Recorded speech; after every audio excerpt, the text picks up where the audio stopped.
guest today. I'm here with the Aussie Bow Hunter, Brett Meldrum. Brett, welcome to the podcast, man. There you go, mate. Thanks for having me. Absolutely. So I really I reached out to you because I had recently did a podcast with a good friend of mine, and he was telling some stories about bow hunting in Australia, and it just seems super fascinating, with such a target rich environment.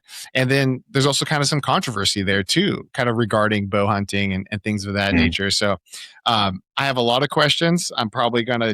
It's probably gonna annoy you with how many questions I have, but I'm really excited to dive into this. So thank you so much. No worries, mate. So how did you get into bow hunting? Is in hunting in general? Is this something that you're kind of you grew up doing, or what's the deal there? I never came from a hunting family. It's sort of something I pursued on my own. Had a couple of mates whose fathers hunted and that, did a bit of rifle shooting and all that sort of stuff. And since I was a real little kid, I've always been drawn to the bow. And geez, I'm 40 years old now, so I'm pushing around 28 years of just bow hunting now. And yeah, I've just always loved it and never got too much into the rifle side of things. I did a bit of professional shooting at one stage in my life, but that's because I live on farm. I'm rural, so that's sort of part of the job on properties that I looked after and stuff. But yeah, just hunting in general is always about the bow for me. There's just something special about it. So Yeah, and so you've kind of really built a brand about being the Aussie bow hunter. Kind of how did that start, and what kind of was the motivating factor to kind of get that awareness out there? I'm just watching a heap of YouTube and a heap of other creators. Hush, they had a lot to do with me getting started in YouTube and born and raised outdoors. I was just obsessed watching, the elk hunts and mule deer because like mule deer is my number one species. I would love to hunt one day.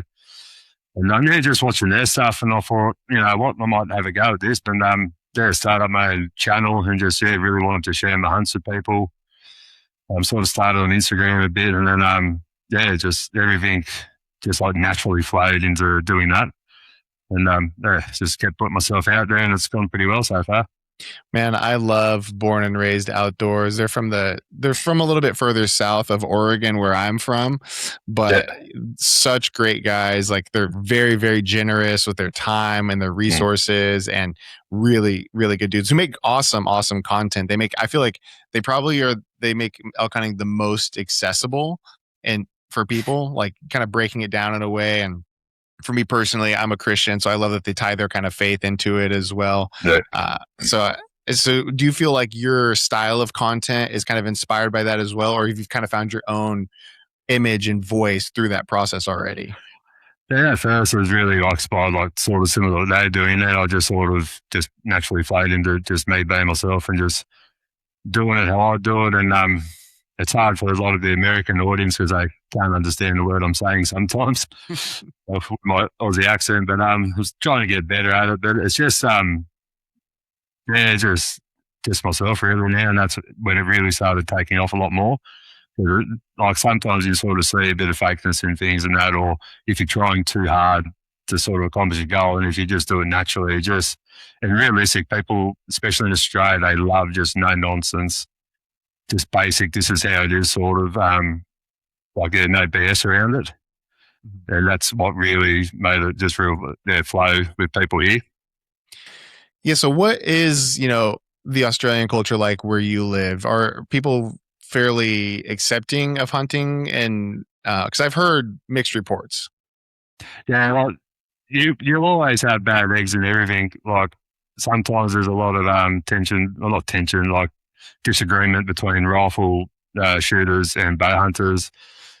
Like I don't see anything wrong with any of it as long as everything people are doing is legal. And happy days. The more people we have hunting and getting in the outdoors, the better. Because it's just if the antis see us all against each other, it just makes us such an easy target to try and like dissemble. But yeah, you get a little bit of tension here sometimes. People saying, "Oh, if you're going to shoot it from half a mile away, what's the point of doing it?" When you know what I mean, like all that sort of stuff sort of comes into it. But it's not. It's sort of calming down a bit. It was pretty bad at one stage, but it's all starting to get a lot better now. So you think the tension more comes from like hunter equipment choice versus like non-hunting Aussies being like, you guys are animal Yeah, killers, that type of stuff. yeah, well, hunters against hunters are our own worst enemies here, really, because you got like there's always a bit of a divide, like rifle bow hunters and that, but it's getting a lot better. They're sort of sorting it, but like the antis here are really, really hard on us, especially for duck hunting. Down in Victoria, Australia, like the antis there just absolutely hate it, and they're trying the hardest. Like we've got all our new gun laws coming in soon. After we had a shooting here in Sydney, um, yeah, they're really using that to come at us now, especially us farmers as well. Like the amount of firearms that we have to do our job as farmers, because like we have no season, we can shoot all year round, and like we got to keep on top of pests because deer in Australia are labelled as a pest species. And like the farm that I look after here, it's 3,000 acres, and I plant like crops and stuff for livestock raising, and I get crops decimated by deer. So we got to be able to do something with it. But I know our government doesn't really like what we do. They'd rather do it with a helicopter and just leave everything dead everywhere. Like at least we harvest it. Like I live on venison, me and my family. I've got 4 boys. And that's what we live on. We've got a big deep freeze full. I've only had 2 beefsteaks this whole year. Every single day it's just been my game meat that we've harvested ourselves. So it's a bit up and down. I mean, that's the way, that's the lifestyle. Me and my wife, we do the same thing as much as we possibly can. And so getting a weapon in Australia right now, is it a bunch of hoops you have to jump through, a bunch of red tape? What does that process look like? Yeah, it's sort of the same process from what I believe. Like I haven't bought a gun for God knows how long, but yeah, it's all the same. It's just taking a lot longer. Like the firearms registry is what it's called, because every firearms registered in Australia, and they want to cap you on how many you can have, and calibers. In some states, you can only have up to a certain caliber. They don't like high-powered rifles, and the registry is very understaffed. So a permit to acquire, like once you've got your license, you know, to get a permit to acquire one. I believe if you already have the firearms of that category, because we've got different categories here, like A, B, C, D. A and B are your general, like your rimfire and your centerfire rifles, and your shotguns, and then you got your C and D, which is more semi-autos, but you need certain companies to be able to own those. It's almost impossible to get. But yeah, the time it takes to get permits normally around 10 days to 2 weeks. Now it could just take months because there's not enough resource in it or staff. So it's probably all deliberate to just delay stuff as much as they possibly can. Yeah, in my former home state of Oregon, they introduced a bunch of bills that effectively stopped gun sales for about 6 months. And America doesn't have its shortage of gun-related violence. It's one of our flaws. But the the irony of the whole process is I was like, oh, this is going to be a really good opportunity to directly correlate, gun sales to gun violence. And it's like in that 6-month time period where nobody was getting new guns, crime not only didn't decrease, it increased. So it's like, well, you can't sit here and tell me that access to firearms is the problem. And obviously you guys don't have it nearly as bad. You mentioned that one incident in Sydney. I'm sure that kind of shook up the country quite a bit, huh? Yeah, like it really did. And you always get gun violence here. Like every time there lately, it just feels like you turn on the news, there's been shooting. Like it's either people shooting other people's houses or drive-bys, whatever you call it. Not so many murders per se, but not one of them is a registered firearm. Mm-hmm. Like they're not. So attacking the registered firearm owners who are doing the right thing, law-abiding citizens, they get attacked for all these crimes that have been committed. So it's just the government, they're not focusing on those guns, like the illegal guns and the criminals so much. It's easy to just target law-abiding citizens because it's all there on the registry. They know exactly who they are, where they live. And people are just going, police, and they're confiscating a lot of weapons now. And it's crazy here. It's one of the worst countries in the world for it. It's so regulated, so hard. It's pretty backwards down here at the minute with the current government that we have, and that the country's in a bit of a real hard spot at the minute. So hopefully there's light at the end of the tunnel, but this is what it is under our government that we're on there. Yeah. So where do you think the majority of criminal firearms come from? Do they have like an idea? Oh, they don't really say too much about it. I reckon a lot of it, especially at rural, one of the biggest rural crimes, like just in the outback here where we are in the country, it's so isolated, and that a lot of farmers, their houses get robbed because they know there's guns in them in gun safes. Like we can't have guns out of a safe legally unless we're actually using them. Like they have to be stored in safes all the time, whatever. And yeah, there's a fair bit of that crime, so they're stealing firearms, but there's always your black market firearms. You're never going to stop it, no matter what. And with 3D printers now, a lot of the things you see coming up, the 3D printed parts for like Glocks and stuff like that. But our government classes an air rifle as a firearm. And those like little gel blaster guns, not even an airsoft, a gel blaster is classed as a freaking firearm. That's how backwards this country is when it comes to all that sort of stuff. But so I'm assuming handguns or that class C and D very difficult to acquire. Oh, yeah, extremely. Like you have to, like I'm not up to date with it at all because I only use a bow. I've got no interest in guns really. But the handguns, you have to, I believe, go a certain amount of times a year and actually compete to hold it. But you can't go to a farm like for a weekend to go shooting and take a handgun with you. Crazy. So it's just strict competition shooting. Oh, or like limited magazine, something like that. Oh yeah, like you have those companies, but like it's a registered company. Like we got some people that do have category D, C, whatever it is, semi-automatic, but they're like a pest control business, and they do contracts like on certain farms and stuff. They'll get hired and they'll have to hit the pigs on it, or if they've got the right permits to do the kangaroos, because there's absolutely millions of them everywhere. But yeah, you don't really. The only people you see really carrying a gun is the police officers here. The kangaroos is a really interesting one because I've been told it's actually fairly good table fare. But it's kind of like it's almost like the country's animal. Like it's like Australia is such known for it. Is it? It's a natural emblem. Well, it's not taboo. It just doesn't taste too good. I'm not a fan of it. Like I don't know, but I'm a farmer. I grow my own beef, my own like sheep and whatnot that we sell lamb and that. But yeah, I mainly eat deer. But yeah, there's a lot better things running around the paddock than a kangaroo to eat. That's how I look at it there. That makes sense. Because is it true? Do they can kind of get aggressive with like people and dogs and stuff like that? Yeah, I've had a few run-ins with them and that. You're not squaring up with them like in a boxing match like I see on like YouTube, is it? No kidding. No, they can get bloody cranky because I've got dogs that I use to work livestock with. And I've had dogs pulled up by them and that, and like a young dog might get a bit excited to see a kangaroo and want to give it a bit of a chase for a bit. And then the kangaroos, they can just grab dogs or they'll go to water into like a pond, and they'll take the dog in with them and drown them. Huh. Because like they can stand on their tail at the bottom of the water, of the dam or the pond, and grab the dog and just hold it under. So you got to go in there and get your dog back from them. And they're like, do they kind of have like handy like disposable fingers and shit, so they can really big claws on them and that. And like a big male kangaroo can stand. I'm 6'4", and they can stand nearly eye to eye with me. So you're tall like me, dude. It's tough. I feel like sometimes putting in a good stock. I feel like I'm just taking up so much space. Like creeping. It can get difficult, especially when you've got to try and get underneath like branches and limbs and stuff, and trying to crawl through thick stuff can be pretty hard when you're a bigger lad. Yeah. So, I caught some of the news probably about a year ago, the bow hunting ban in Australia. Can you kind of give me like a bird's eye view of what that was? What do you think it was really aimed to do? Who was it kind of initiated by? And is that affecting you at all?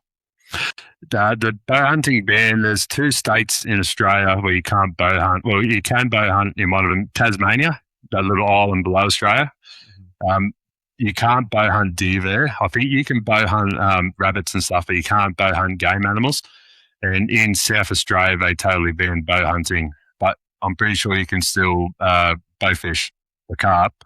There's carp's an invasive species here and that. And that was just like an election promise this woman made, from what I can gather. I can't really remember too much on it because there's just so much going on with it. But it was just that government. This woman had a fixation on it. She didn't like it, and it's one of the election promises that got her in there. And yeah, she banned bow hunting for really no basis at all. Is it look like it's going to stick around? Is there people kind of working to? Yeah, a lot of the people have been looking at it real hard. Your Blood Origins, the Wild Origins, heard of them? Robbie Kroger. Okay, yeah. Like that company that had a lot to do with trying to fix it, and a lot of our people in Australia and that. But once something's passed Parliament, it's passed. Okay, yeah. So it's very hard to go back on.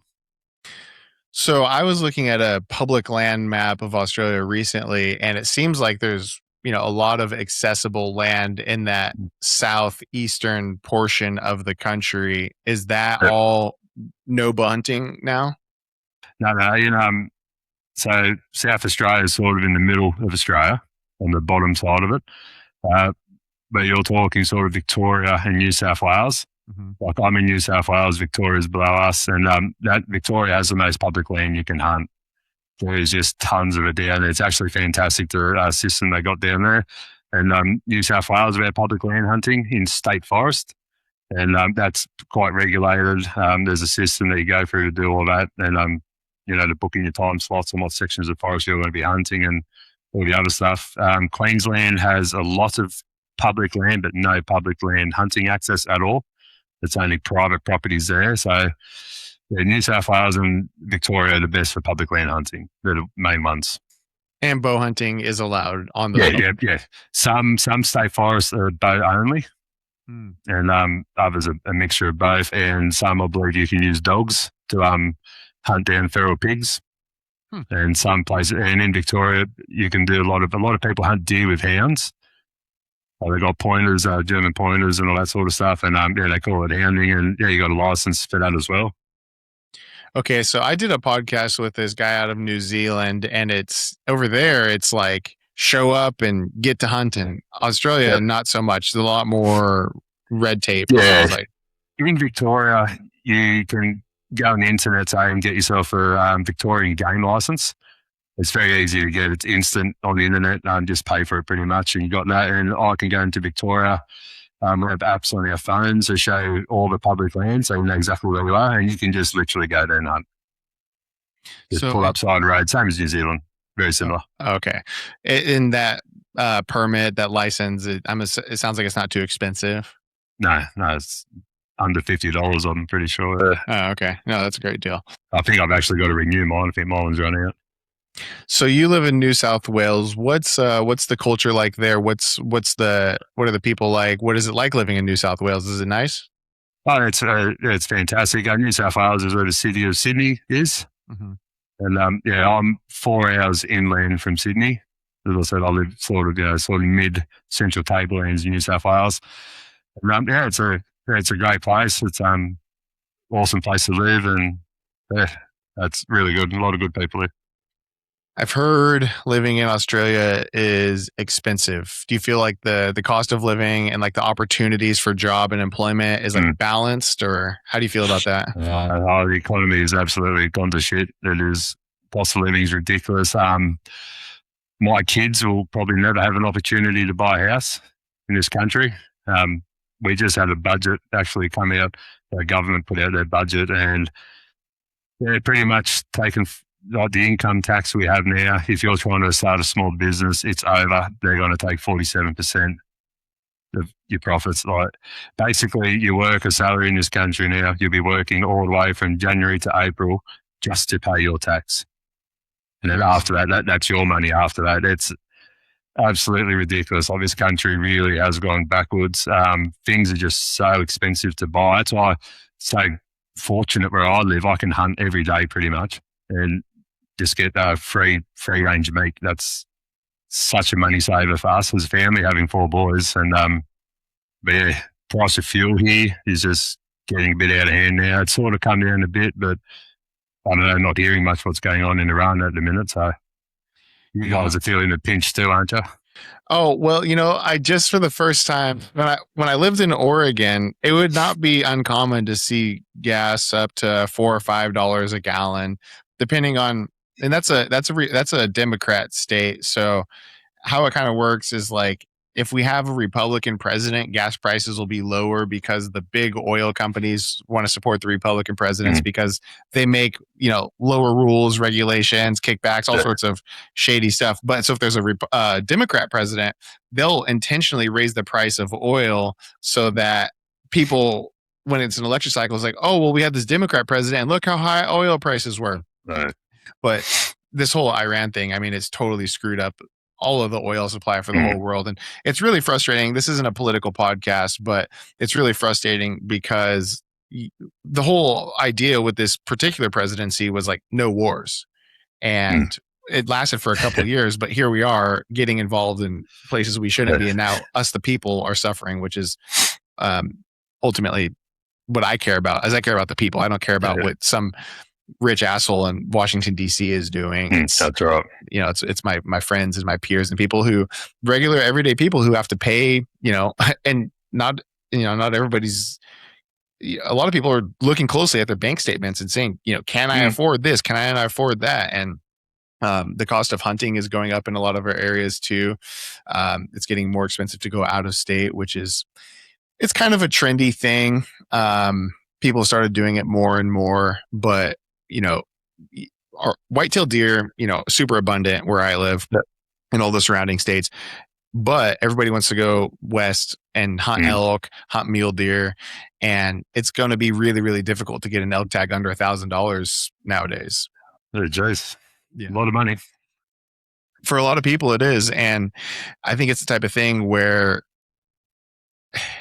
I don't know. I think we're shifting our value system on wild game where it's like an animal is going to be more expensive. You might have less of them that you can take, but it's, a friend of mine, he's a professional outfitter and he is just like, I want this to change people's perspective on these game. So instead of going to a state like Missouri where I live and killing 2 deer, a couple doe and just like getting it done for a few $100, you only get to kill one and it's $600. So like cherish that experience more, make a stronger memory, maybe hold out for a bigger deer.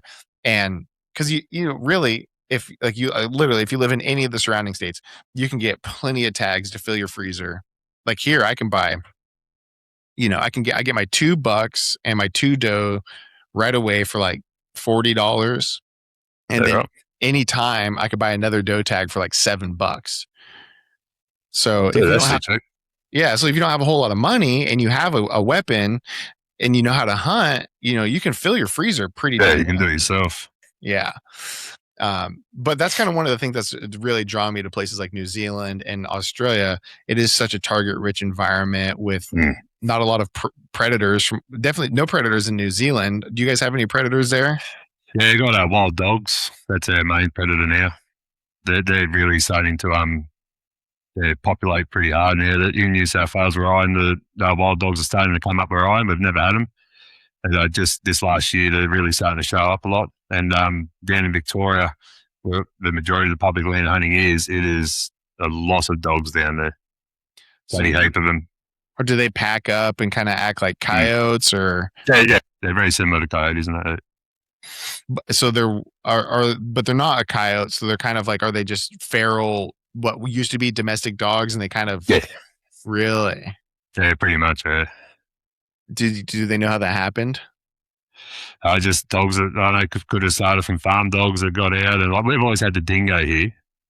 The dingo is like where I'm not really their range, but there's always been dogs about, as long as there's been people about, pretty much. So a lot of like farm dogs that may escape or run away or something, and then they'll mix in with the wild population. And they just lost people about pig dogs, the dogs they use for hunting. They just take off and they never come back. So those pig dogs, are they using like I heard of a guy out here in Oklahoma, which is just south of me. He was raising pit bulls. Is that what you guys are using for the pig dogs out there? No, the dogs. Well, the main dog, I guess you could say that most known is a bull Arab. They're called. Okay. They're a cross of 3 dogs. From memory, it is pointer, I think, pit bull, and greyhound. It's a sort of mix of 3 dogs that started the original bull Arabs and that. And like the dogs that they use here, like they sniff the pigs, so you can drive around say like a pickup truck and have your dog on the back, and they'll just be smelling, and then they'll get the scent of a pig, they'll jump off the truck and off they go. They'll go and catch it. And so they're grabbing those pigs cool. grabbing them by the ear and then wrestling them. Yeah. So wild. Have you been on one of those hunts before? I used to do it a lot. So I've caught many pigs over 100 kilos of dogs, and I used to love it. It's good fun. It's pretty wild. Are you using like the big like Bowie knife to dispatch them? Not a huge one, just normal knife, sort of like double-edged knife, and I grab the pig by the back leg and roll them over on their side and dispatch them. Yeah, I used to do it professionally. I used to, in some of the western parts of the states and that, we used to go do it there, and we take them to a chiller box, and like it's all under a regulatory system. In New South Wales Safe Foods it was, and they would get exported for human consumption into places like Germany and that. They're wild boar. Mm-hmm. So it's make a bit of money while you're having a bit of fun. Yeah, it's all the predator control, the pest control type of hunting. It's always been kind of interesting because the feral pigs is a problem a little bit further south of me here, Oklahoma, Texas, and these are the types of. It's getting under control. I've heard a report recently that the pig problem in this country is pretty much well under control, but it's not eradicated. And so there's kind of a small industry developing around it where, it might be helicopter hunting with like fully automatic. Just I'd love to do that. God, that'd be fun. You see videos of it, they got bloody doing the buggies going down the paddocks at night and their machine guns just getting stuck into them. Yeah. I mean, and just because it's not crazy to see a sounder of, 50 to 100 hogs sometimes. I mean, I heard it's absolutely wild. Well, it's insane, isn't it? Well, and they breed like crazy. I think their gestation period, and I could be totally wrong here, but it's just a few months, and it's not possible to have a litter of a dozen. It's 3 months, 3 weeks, and 3 days is the gestation of a pig. Okay. And I think they can have 2 litters a year, I'm pretty sure. Gosh. So they multiply. There's millions of them here, absolute millions of pigs. Well, and I can imagine a time like in America when we were maybe in the Great Depression or some type of famine where, that is like a godsend. That's a lot of food for a lot of people when there wasn't a lot of resources. Now you can be fat and happy for pretty dang cheap, and we don't necessarily need pigs. Not many people eat the wild pigs there and here. There's still many diseases get through them, especially where I live. There's a lot of the time in the warmer months, like they're eating on dead animals, and they just transfer a lot of diseases between themselves. And that it's you got to be very, very picky where you are if you're going to eat the wild piggy. Oh, okay, interesting. Where they're coming from. Earlier you had mentioned something about duck hunting down in South Australia. Was it? Victoria. That's right. Yeah. So, what's the duck hunting like? I'm a big waterfowl guy. We have 4 different flyways here, and you can get all sorts of different species: mallards, pintails, widgeons. I mean, there's a massive, massive culture and economy and everything around it, and I am absolutely obsessed with it. Come winter, I was talking to my buddy in New Zealand, and there's not a lot of duck hunting there. A little bit, mostly kind of. They stay residential sort of. Do you guys actually have duck migrations, and are they migrating? Yeah, I've never done it. I'm not the right person to be asking about it. But from what I can gather, in Victoria is like public land, duck hunting down there, and I believe like private land. Obviously, I'm not sure on all the species. I know like teal and wood duck and mountain duck, but I think they can only do it for 2 weeks of a year, or not even. Oh wow! That's how hard the antis are really getting it regulated, and like it is very common when opening day of duck season. A lot of these antis will go into the water in front of all the hunters and just make sure the ducks don't land. That's how intense it can get here on duck hunting, on waterfowling. Gosh, that is just crazy. I mean, I get it. They're beautiful animals, and here it's like duck hunters spend so much money on preservation, and if it's like if you love looking at ducks, you need to thank a duck hunter because the amount of money we put in to even just our conservation organizations and our breeding ground and habitat. It's not a little. It's really not. Oh, it's insane. I watch a lot of I like watching duck hunting. Like, it's illegal in New South Wales to duck hunt. And like where I am, I can be driving on the farm and it'd be nothing to see 100 wood ducks. And they just sit there while you drive past and they don't care. At my house where I live now, I have ducks that just cruise around on my front lawn.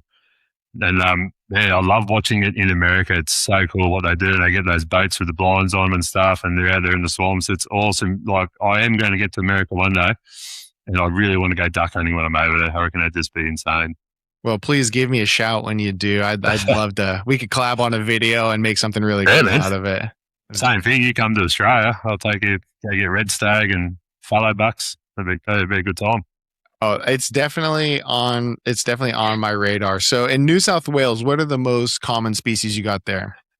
Fallow deer, like when you're looking at game deer. We're mainly fallow and red deer. Salmon deer are starting to move the way in New South Wales. They're pretty established here now. Where I am, don't really see them. I have friends with trail camera pictures of them. I've come across salmon deer scat, but I've never found one here. But yeah, like there's the numbers of fallow deer in New South Wales alone are very high. And the red stag, they're sort of a bit more small in population. Red stags, they don't seem to have, and red deer don't have the spread the fallow deer have. But yeah, it's nothing for me to go out every day and probably at least see a handful of them on the farm. Is the Roar a pretty big event for you guys? Oh, yeah. March, April, it's just a hunter's dream in Australia. It's the best time of year. So you guys are just coming out of it. How was it for you this year? Yeah. Very good. I had a very good roar and rat. I took 2 very good fallow buck, 1 cull red stag, a younger animal, and 2 of my 4 sons got their first bucks this year. One of them was an absolute monster, and my other son, he took a very nice cull deer. And yeah, so I got a pretty big taxidermy bill this year again, but it was an epic season. Especially with my family, doing it with them. And I also have people come out, good mates. And one of their mates, he came out, got 2 really good bucks as well. So it was just an awesome season. It was non-stop. I think at one point I hunted 22 days straight. It's just, it's when the rut's on, it's on for me. It's all I care about. And make some cool videos out of it and stuff. And it's just a good time being out bush. Yeah. And so do you kind of just stay on the farm since you guys have so much land, or are you running out at all to like public or anything? Now, I don't hunt public. I don't have a reason to be honest, because in Australia, like mainly private land, if you're lucky enough to get it, and I have access to a lot of private land, like where I live, I've known everyone here for, well over 15 years, and they're like, hey, come on my place and shoot and do what you want. And I don't need public land. I do want to do it as a challenge. I'd really like to get into some public land hunting, so I've got to go get a license to do it. But I'm very fortunate where I live, got 3,000 acres.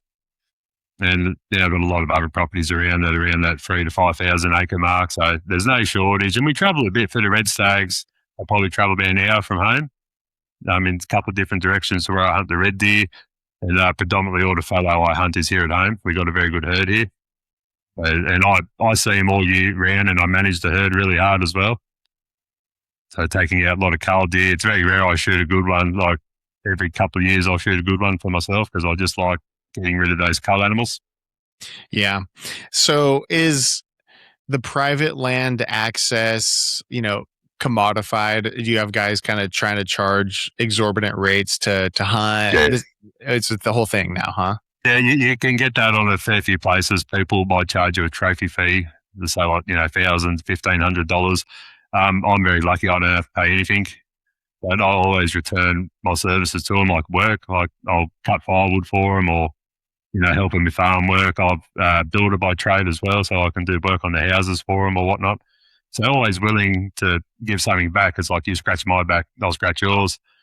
I make a lot of small goods out of the deer that I harvest, so I take them back to them. I'll give them sausages and like the breakfast sausage, I think you guys call it, all that sort of stuff. And yeah, and we always help each other out. We live in the same communities, and everyone helps out everyone around here. So we're very lucky where I am. Well, and as far as away from Sydney that you are, it sounds like it's more rural. I mean, how many people live in your town? I live in a village, and I think there's probably 30 of us. Oh, wow. Okay. So, you know everybody. Yeah, that's right. And like I've been a firefighter for like you guys call wildfire. I think I've been a bush firefighter for 15 plus years or so. Someone has a fire, everyone drops what they're doing. We go to their place and we put the fire out, and it's a very tight community. Like we go to the bar here, it's the same face every time you go in, and yeah, we're all friends. We're all tight knit. That's great. That sounds. It's a great community.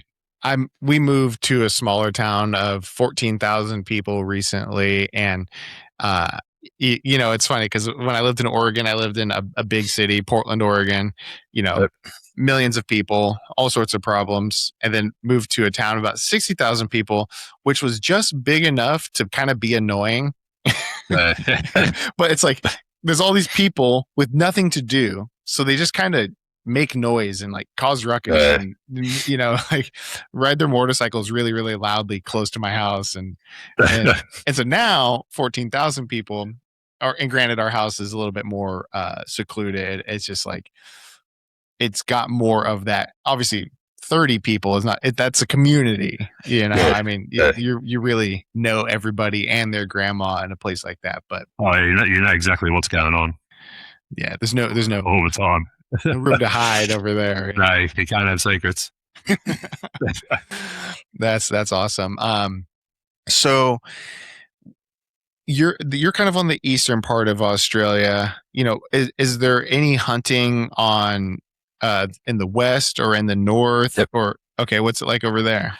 I've been lucky to hunt a lot of states in Australia before the bow hunting ban happened. In South Australia, I actually hunted there as well, and all the way to the west in Western Australia. I was on a property that was that big. It was 1 million acres. Oh, wow. It was sort of on both sides of the border, the states. And I hunted camel with bow and arrow. And I managed to get a camel in each state. So in Central Australia, there's a lot of camels in there that are huntable. Then I've hunted the Northern Territory. Up north of Australia, we can hunt the water buffalo, big bulls, bantang, which is a really, really cool hunt. I've hunted bantang. I've been lucky enough to do that. And I've taken 3 buffalo and 1 bantang. I've hunted Queensland for red deer. On private, I had to pay on a place to hunt there. And I've hunted Victoria, but I haven't killed in Victoria yet. But I've pretty much hunted every state of Australia. Mm-hmm. And there is game to hunt in all of them. There's a lot of deer in South Australia as well, a heap of deer, but that's where they do most of the helicopter shooting, the government to try and get rid of them. Different places, different game, but you can hunt all of Australia. What was that camel like? This is like the same camel that they're riding like in the desert and stuff like that? Yeah, we've got the largest population of feral camel in the world in Australia. Wow. And that's because there would be a market for them, like an export market, even a live one to the Arab Emirates. I know they want to buy them, but there's no infrastructure in the middle of our country. It's just desert. It would just cost tens of hundreds of millions of dollars to get infrastructure going, which is a shame, but God, they taste so good. That is really some of the best meat I've ever eaten. Like they call it out here the Outback, and they call camel Outback Wagyu. Huh. Because the main bush or feed they live on where I was, blue bush and salt bush. And salt bush, anything fattened on salt bush just tastes amazing. You literally cut the back straps in half and it looks like a Wagyu steak. The marbling that's in it, and it is so tender. You get so much meat off it. It was amazing. I want to go shoot another one just to get the meat off it. That is so crazy. I would never look at that animal and be like, I got to try a piece of that. Oh, trust me, it is amazing meat. Look, I'll do a bit of Googling on it. It is absolutely fantastic meat. So in that part of the country, you can still bow hunt over there? Yeah, Western Australia, you can't bow hunt in South Australia anymore, unfortunately. But when I went there, it was still legal. So there places you can camel hunt with a bow? Yeah, in Queensland, that's above New South Wales. There's a lot of wild camel there as well. Western Australia. I'm not sure about Northern Territory. I've never really looked into it there. But yeah, Queensland, there's a lot of camel there.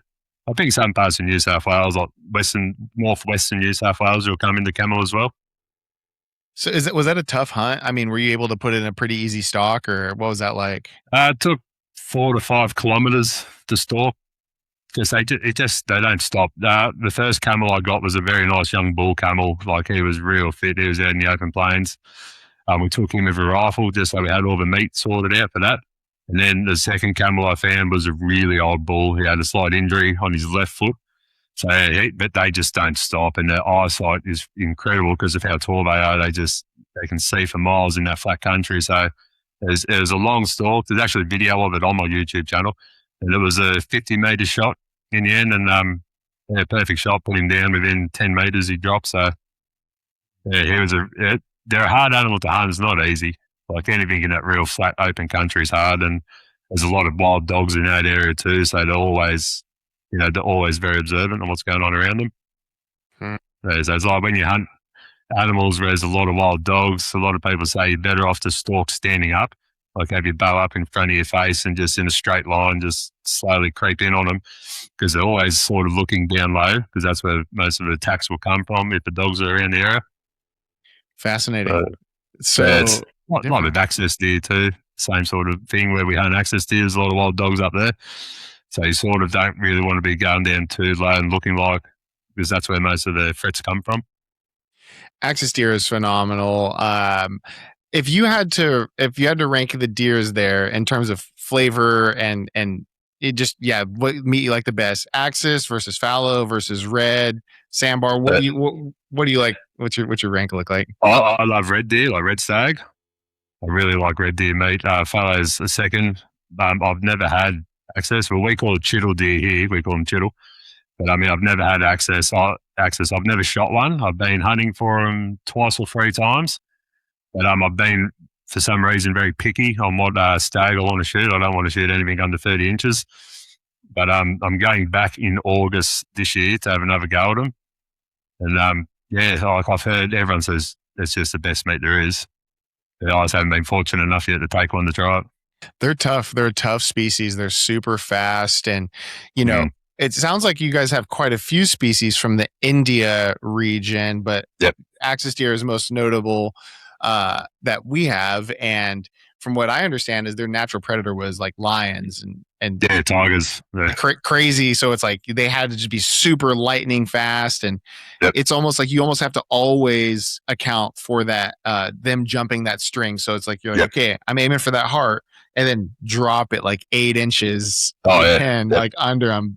And people say that the best shot you can make on them is like actually like 70 to 80 yards out, because they don't hear the bow go off as much. Yeah, I've heard that.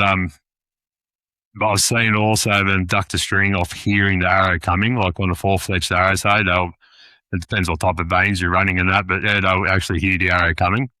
They are very, very, very cagey deer. Like I've been around when people have shot them, and when you cape them out and you cut down the back of their neck, just the thickness of the hide is just insane, because that's just their protection, really, because like tigers, they always go for the back of the neck. So they're just their protection. The hide is so thick, it's absolutely insane on them, on the back of the neck. I didn't know that. That's interesting. It's the same as all the Indian species. Like we have the sambar, the hog deer. I think hog deer are Indian. The chittle and the rooster. We have rooster deer as well. I've taken a nice rooster stag, and I had a real hard job with my knives trying to cut down the back of the neck, just because of the thickness and hardness of that hide for the protection. So is the species in Australia kind of like how it happened in Hawaii? They were gifts from other countries at one point, and then were they what's the history there? Do you know? Yeah, every deer, every game animal in Australia was a gift, pretty much from Europe, England, and a bit of Europe, I think. Not any animal with a hoof is not native to Australia.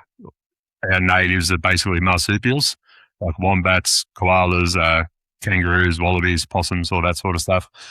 Yeah, everything was a gift. The red deer, they were gifted to a place in Queensland as a gift. So if you want an original red deer, that's where you got to go to get one, off the original herd that came here.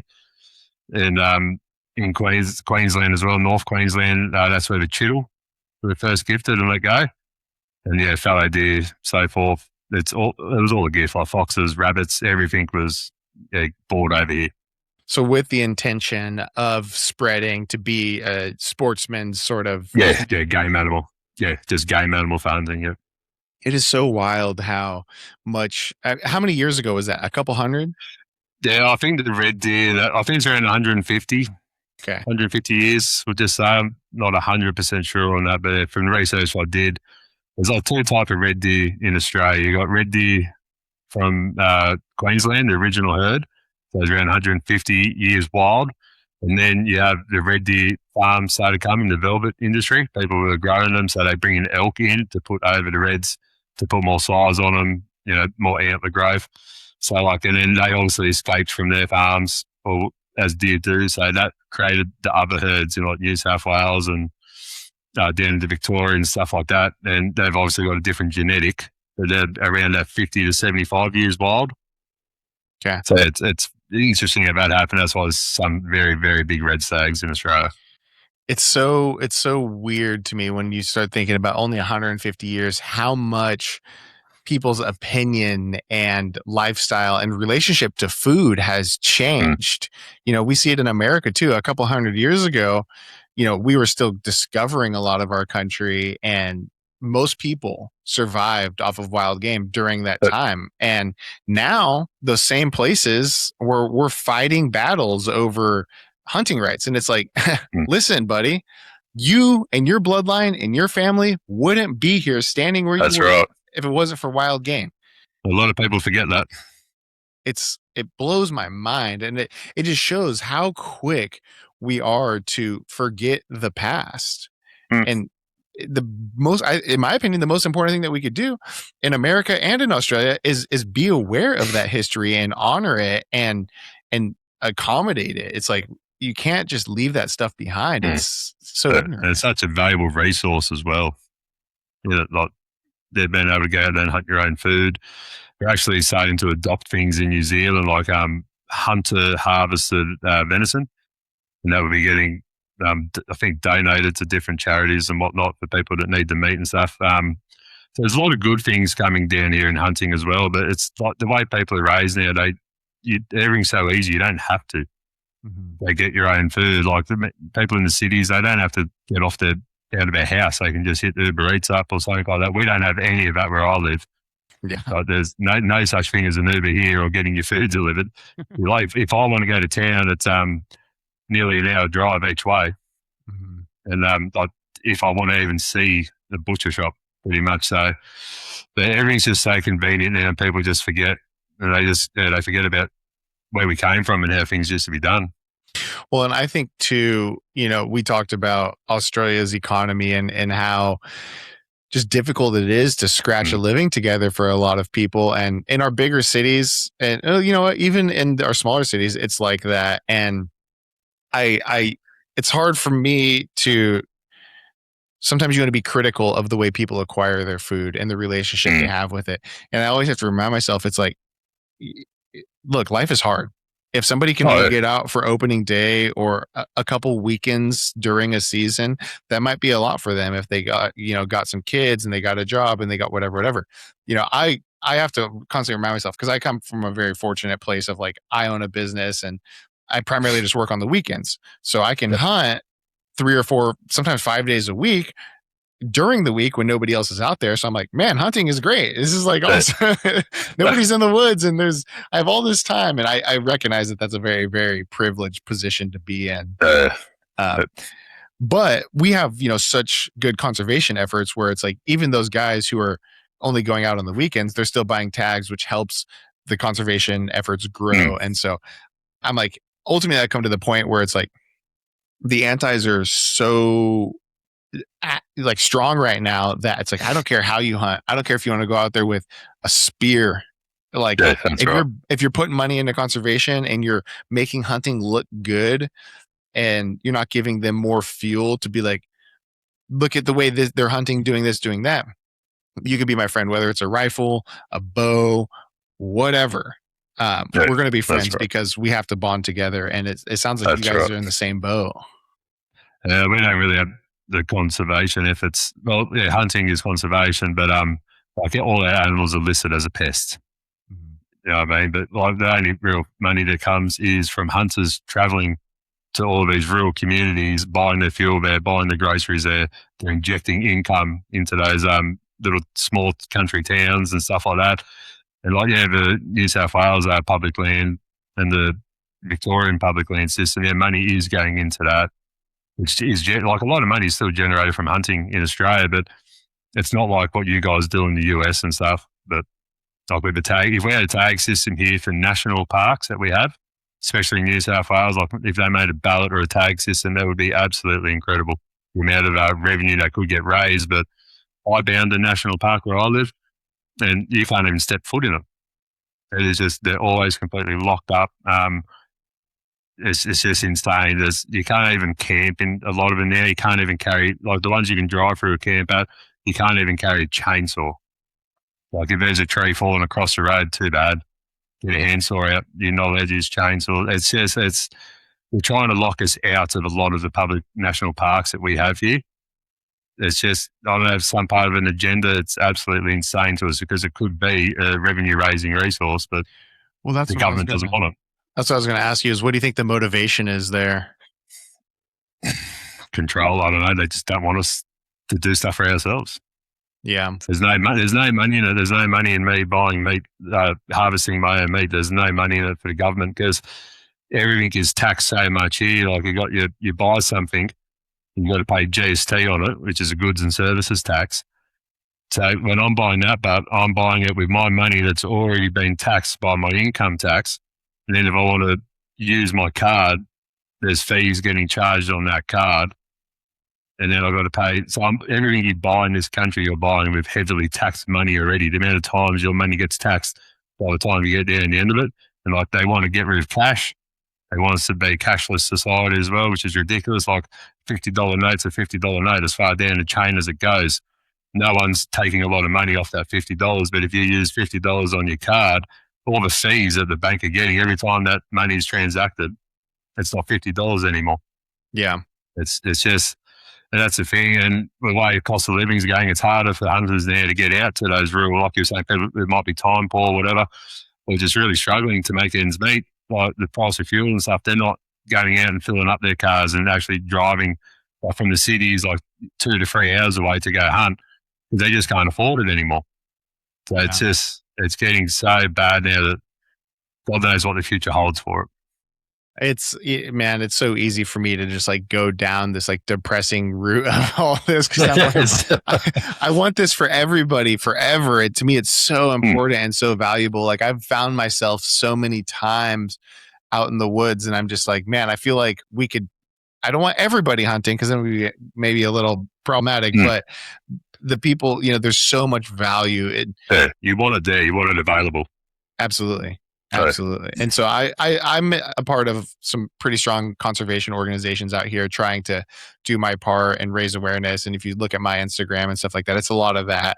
And we're making traction, and thankfully for guys like the Meat Eater crew are really raising awareness. It's not just, hey, check out these hunts. We're killing all this big game. Woohoo. It's like raising awareness.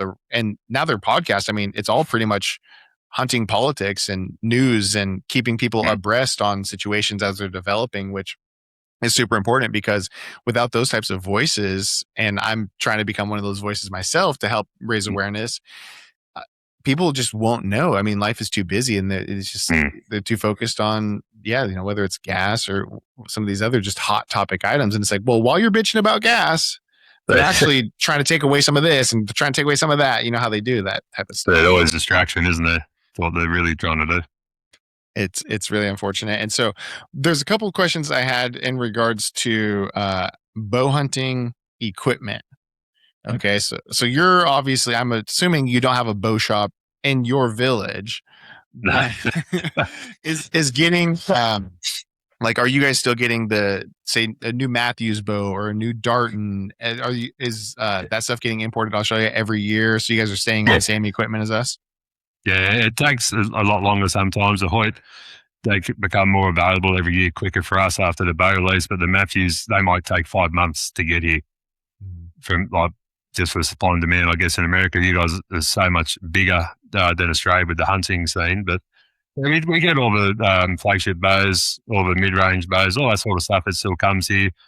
There is an archery place probably 40 minutes away from me that one of my friends runs. But like way I've always done it, I've always tuned my own bows, build my own arrows, do my own strings. I'll do everything. I've tuned a few bows for people who come by and that, but we still have access to all the good gear, and with online shopping as well, we can always buy it and have access to it. But yeah, we've got pro shops and that where you can go test out all the new bows and stuff. That's awesome.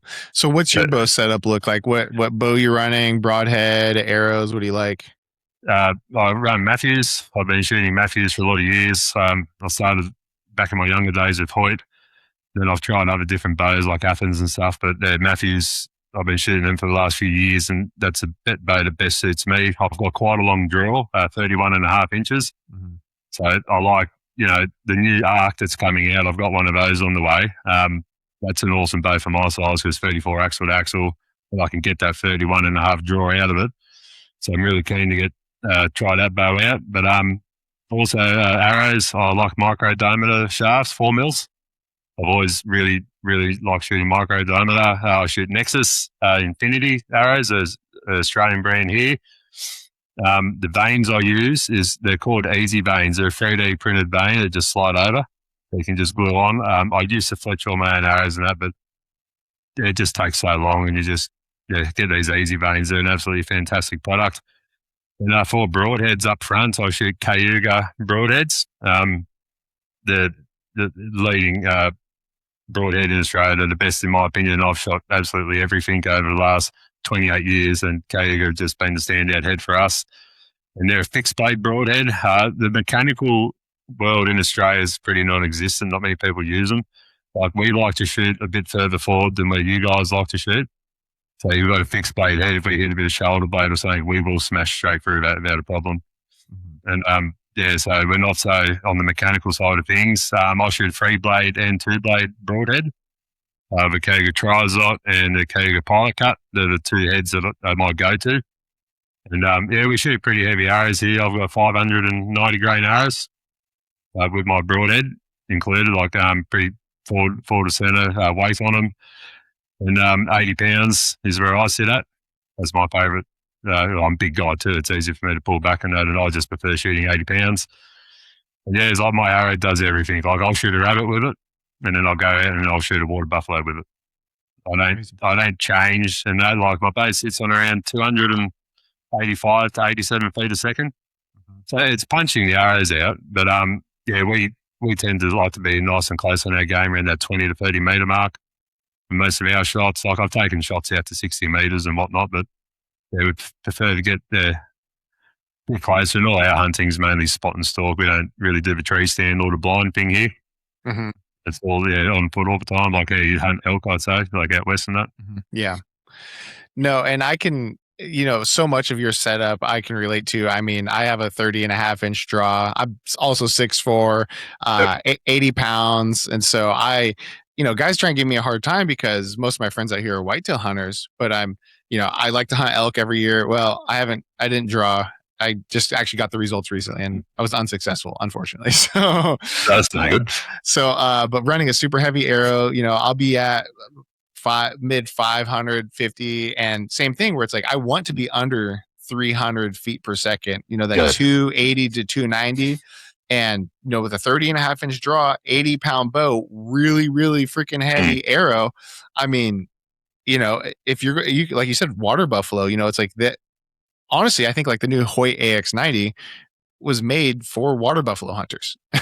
Like Cape Buffalo in South Africa and all that sort of stuff. So it's big game. Yeah. You hit a fallow deer is very similar in size to a whitetail deer. So even that setup, like, you're going to cause a lot of damage. Yeah. That arrow and that speed and that weight is really going to benefit either way. Like, I understand. I listen to a lot of American podcasts as well. Like, if you're hunting whitetail and you're freezing your ass off up in the tree stand and your muscles are all tight, now you don't really want to be pulling back 80 pounds in a tree. Like, you want to be around that 60, 65, I'd say. But like 450 grain arrow they like to use, so that sort of stuff, or? Yeah, I would say your most average setup is 28 to 29 inch draw, for your average male, 70 pounds, maybe 65, and hovering around that 400 to 450 grain arrow. Yeah, right. You're going to see that, not 8-9 times out of 10. It's the especially most common. for whitetail hunting. Yeah, absolutely. Yeah, right. And a lot of That's good. mechanicals. I mean, fixed blade is, it's for guys who, well, mechanicals are so disposable. It's like some brands will try and say it's reusable, it's this, that, and the third, but it's like once you get dirt down in those springs and all those gizmos, it's a bit compromised. Well, and I value the animal's life too much to even throw something half-ass at it ever. And so I'm trying to get more into the fixed blade myself. I've been shooting mechanicals, and if you watch a lot of American content, Remy Warren. Yeah. He just came out with that new mechanical hybrid broadhead that I'm really, really excited about shooting this year. I was like, had the timer set on my phone. I was like, okay, it's dropping at 6. Like, when it refresh. Okay, bye. And then my card wasn't working, and I was like, no, like go. And it did sell out like really quickly, so I was able to get mine. No, I'm really excited about them. So, how many grain do you shoot? What grain head? And that's a 125 grain. 125, right? Yeah, and so I'll be running a 5mm arrow with, I think that it's the Black Eagle, and their focus system is about 75 grains. So I'm trying to get closer to 18% FOC if I can.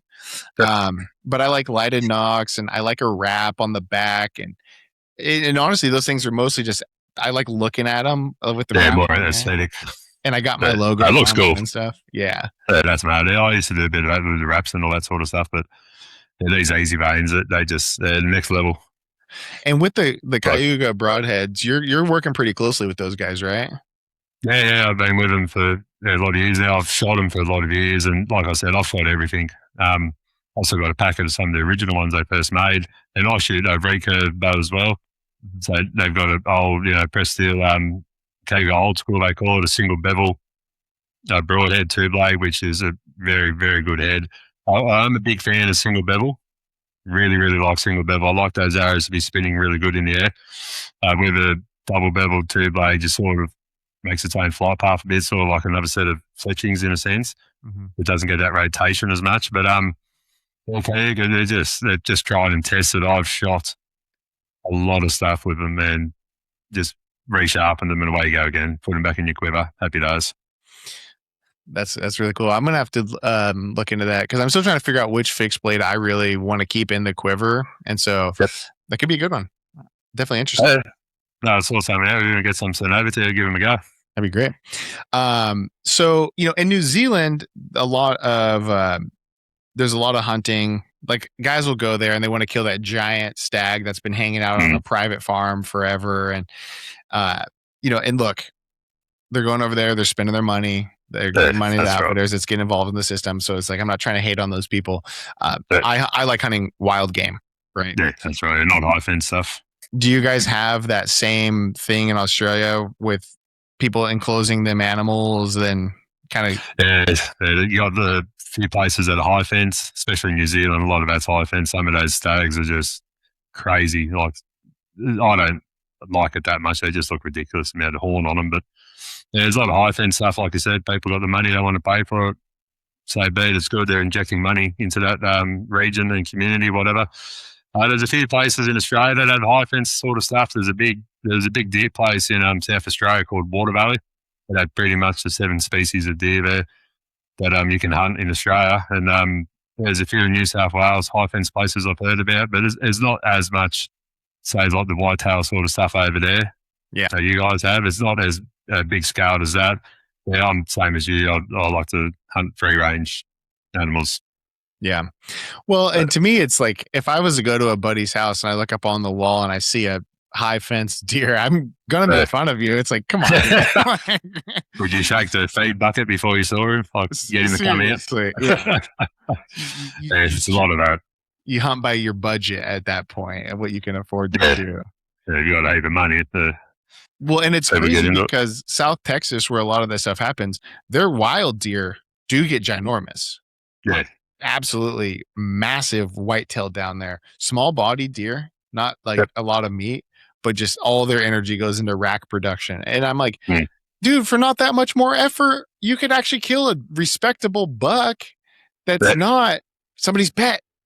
Yeah, that's right. There's a lot of that over there, isn't there? It's odd, but everybody's got their own thing, and I don't like to hate on them too much. Hmm.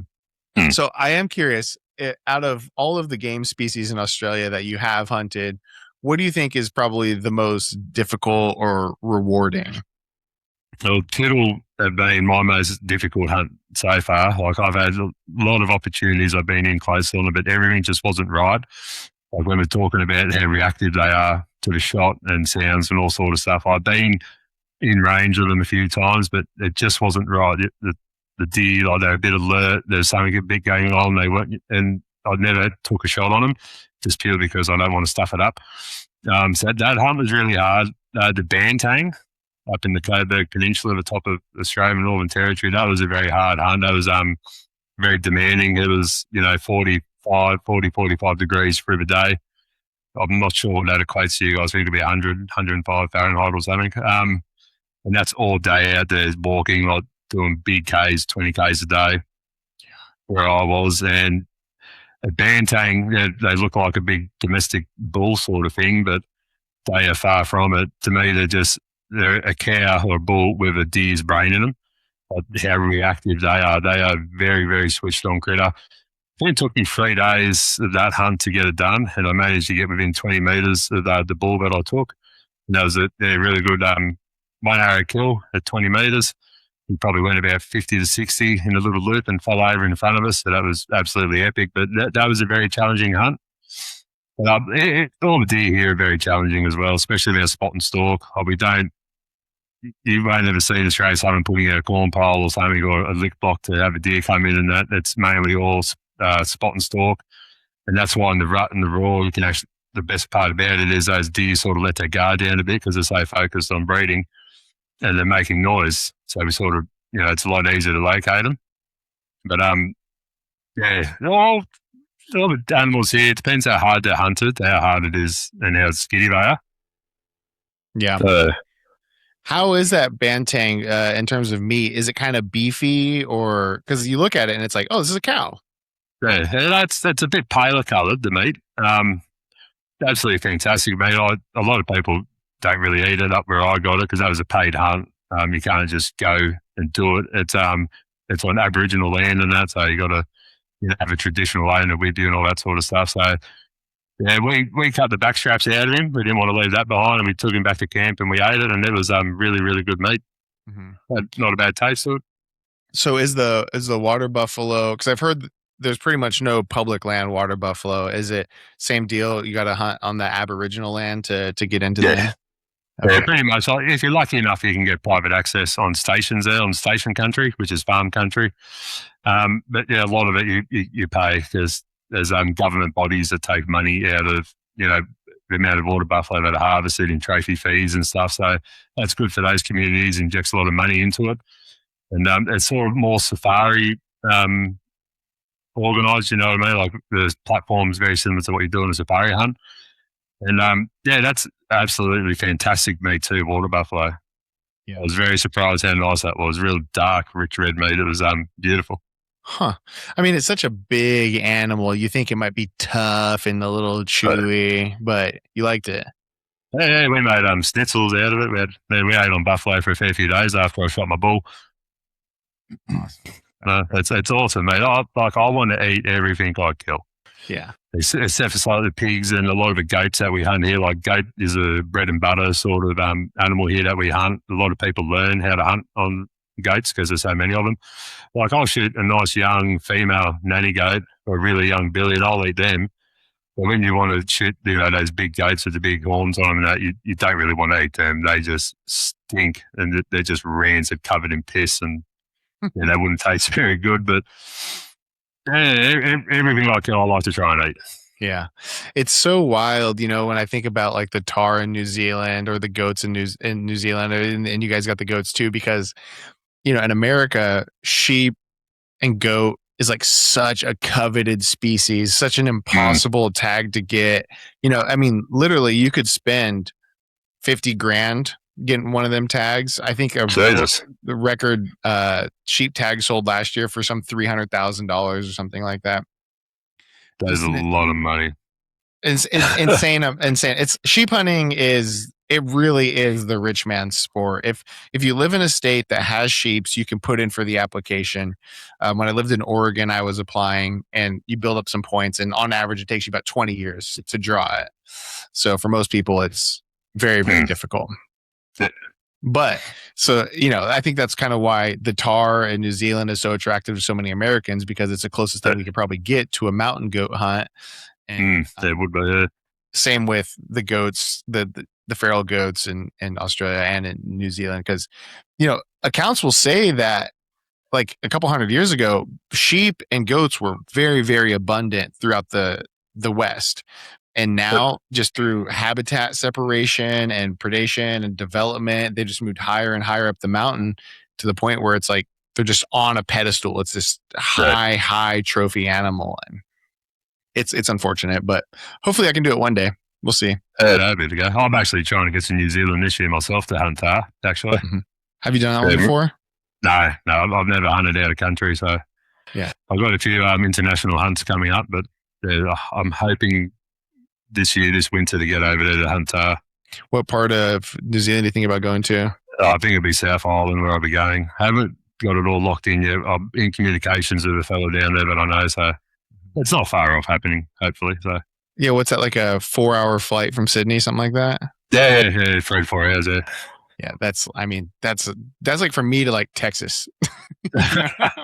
It's like, oh yeah, I'm just gonna hop on a plane real quick, and I mean, you guys too, Australia, the Gold Coast is very famous in New Zealand. I mean, it is some of the prettiest country on the planet. I mean, I see the pictures and I see the videos, and I'm like, how could you ever like have a bad day? Yeah, that's right. I was very lucky. It's a very good part of the world. It is beautiful.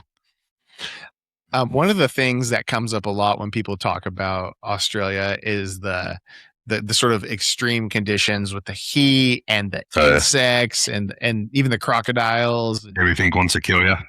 Is that kind of true what people say about all of that? Yeah, we got some of the most deadly snakes in the world here. Like I'll walk out my back door in summer and it's not uncommon to see a brown snake sitting in my backyard. Yeah. Where I live out here, rural and that. And it's just part of life for us. But and the spiders we have as well, all the venomous spiders that can kill you as well. So there is, everything here pretty much wants to kill you if they get a chance. Man. And like crocodiles and sharks and stuff. And it's pretty crazy. So how's the fishing? Is like the offshore stuff pretty popular, or do you? It's phenomenal fishing in Australia. And the different species of fish you can catch, ways you can do it off of land base, on boats. It's just there's so much fishing in Australia. What kind of species is like really popular? Especially for eating, coral trout is just up the top of the list. I've never fished for them. Like I said, I live a long way from the ocean, but when I go up to Queensland to hunt chital deer, we always have coral trout in camp. That's absolute amazing pleasure to have that. And it just depends where you are. Where I am, we have Murray cod, they're called, Murray cod and golden perch. They're inland freshwater fish and trout. So they're awesome to eat as well. Really enjoy that. And it just depends what you've got access to. Like offshore, you've got the snapper, like red snapper and tuna. You've got the tuna runs all along the east coast of Australia as well. Wow. Yeah, so it's so plentiful. It's very plentiful when you can do it all year round. Man. Just need a fishing license and that's it. That sounds incredible.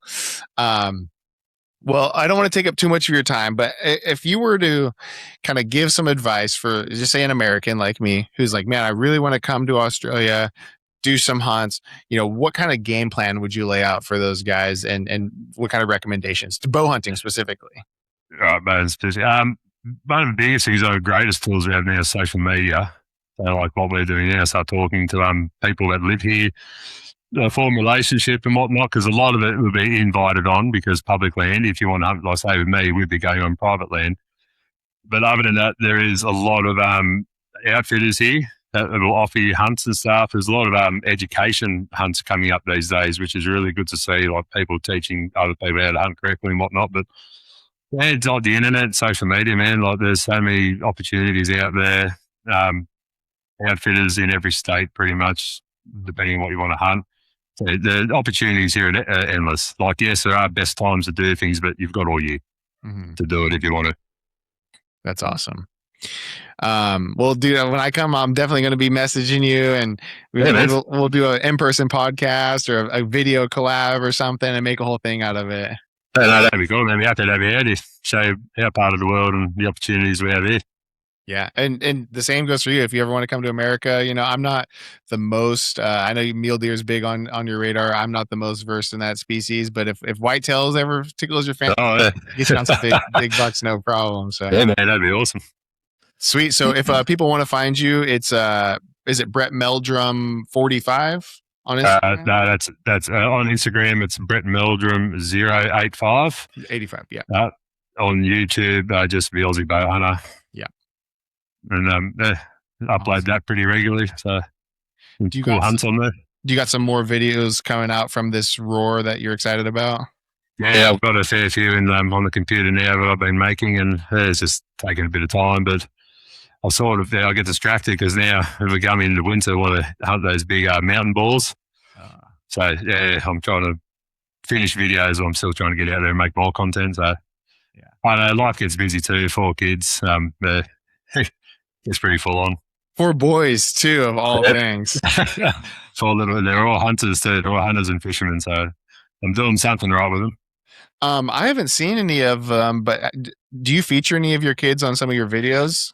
Not too much. I tried once, and YouTube gave me a strike straight away because a kid was in it with a bow and arrow. They didn't like that at all straight away, so I stopped doing that. On Instagram, I sort of put up a bit of them. There's a few photos of this rut with my kids that shot deer, like pictures of them with me, but I don't really put them out there too much. I'll try and keep that a bit more private for me. Yeah. I always thought about it, it's like when they're ready and if they want to start being a public facing person, because with the channel like you got quite a few subscribers. It's like there's weird people out there, man.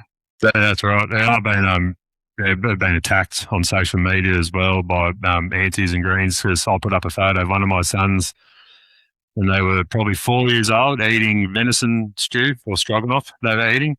And sort of words that came out of this woman's mouth, like a C word and everything, calling that to my 4-year-old son, it's just totally put me off. So I put all my Facebook that I hardly use anyway. That's all private as, like, no one can even look at it pretty much unless I'm your friend.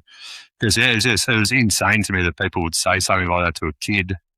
And their intents it can get here. Like some of my kids, they've got their own Instagrams now, but they don't do much on it. It's just they look at other stuff. But yeah, it's a funny world out there. You don't know who's watching. And it's unfortunate. And I've always kind of been under the impression like a woman like that who's might be saying some nasty stuff or whatever, if you were to meet this person in person, one, they would never behave like that. And two, I'd be willing to bet they're probably not a very happy person. Nope, they'd be fat and unfit and got no idea what's going on. Really, I mean, gosh. There's some awful people out there, but they're just not go-getters. They're all just shit talkers. Yeah. It's easy to talk shit. It's tough to strap on your boots and go do like you did 20 kilometers, which would be like 30 mile, or is it? Either way, that's a shit ton of distance. It happens every day for a fair while. In the deer season, I'll do that in the mountains too, around 20K a day. I love it, but I freaking love it. I love carrying out deer. Like nearly carried out a whole red stag this year. Jesus Christ, that pack was heavy, but it was worth every bit of it for what I made out of him. I love connecting with guys like you because it's exactly the type of mindset that I hunt with. It's like I want to earn it. I want to work hard for it, and I just love pushing myself to those limits. And it sounds like you're the same way. And so I have a lot of the utmost respect for the way you do it. And man, it's been a real pleasure having this conversation with you. Thank you very much. Yes, goes both ways. I really enjoyed this. It was good. Cool. All right. Well, everybody knows where to follow you, and we'll have to do it again sometime. All right, man. Sounds good. Thank you. Thank you. All right.